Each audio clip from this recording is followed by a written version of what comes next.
পশ্চিমবঙ্গ দুর্গাপুজো 2025 এবারে মোট অর্থনীতি ৬৫,০০০ কোটি টাকায় পৌঁছেছে, যার মধ্যে প্রায় ৭০% ব্যবসা কলকাতা থেকেই হয়েছে। গত বছরের পরিসংখ্যান ছিল ৫৩,০০০ কোটি টাকা, এবার তা অনেকটাই বেড়েছে। খাবারের ক্ষেত্রে ব্যয় ১২০০ থেকে ১৫০০ কোটি টাকা, শপিং মল থেকে এসেছে ৯০০ কোটি টাকা, পুজো কমিটিগুলির খরচ ৪,৪৫০ কোটি টাকা, এমনটাই খবর পাওয়া যাচ্ছে। কলকাতার পণ্যবাহী বাজারে কেনাকাটায় হয়েছে ৮০০ কোটি টাকা। উৎসবে বাংলার মোট জিএসডিপির যা প্রায় ৪% যোগান দিয়েছে, এমনটাই সূত্রের খবর। পশ্চিমবঙ্গ দুর্গাপুজো 2025 এবারে মোট অর্থনীতি ৬৫,০০০ কোটি টাকায় পৌঁছেছে, যা গত বছরের তুলনায় অনেকটাই বৃদ্ধি পেয়েছে, যার মধ্যে প্রায় ৭০% এসেছে কলকাতা থেকেই।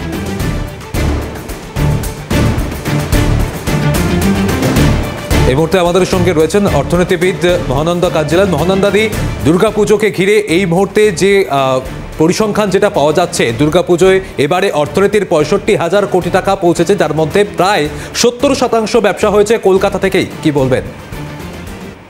প্রথম কথা বলি যে এটা খুবই ভালো খবর যে এত কোটি টাকার ব্যবসা হয়েছে দুর্গাপুজোকে ঘিরে, কিন্তু এটা একটু বুঝতে হবে যে এই টাকাটা অ্যাকচুয়ালি সার্কুলেটেড হয়েছে এই পুজো উপলক্ষে।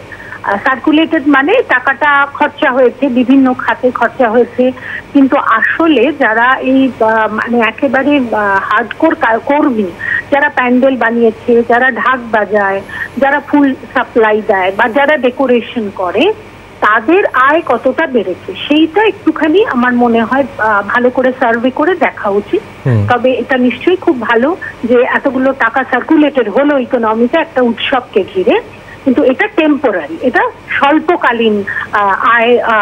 কাজে এটার যে একটা দীর্ঘকালীন প্রভাব সেটা কিন্তু নিশ্চয়ই গবেষণা সাপেক্ষ বিষয়।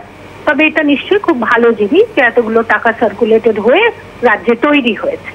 তবে একেবারে যারা নিম্নবর্গের মানুষ যারা এই কাজের সঙ্গে যুক্ত, তাদের লাইফস্টাইল, জীবনযাত্রা বা তাদের আয় কতটা বৃদ্ধি পেয়েছে সেটা জানলে ভালো হয়, এবং সেটা যদি হয় তাহলেই কিন্তু সত্যিকারের উপকার বলে আমার মনে হয়। একেবারে অনেক ধন্যবাদ দিদি আপনাকে। মহানন্দা কাঞ্জিলাল, অর্থনীতি বিশেষজ্ঞ, আমাদের সঙ্গে ছিলেন।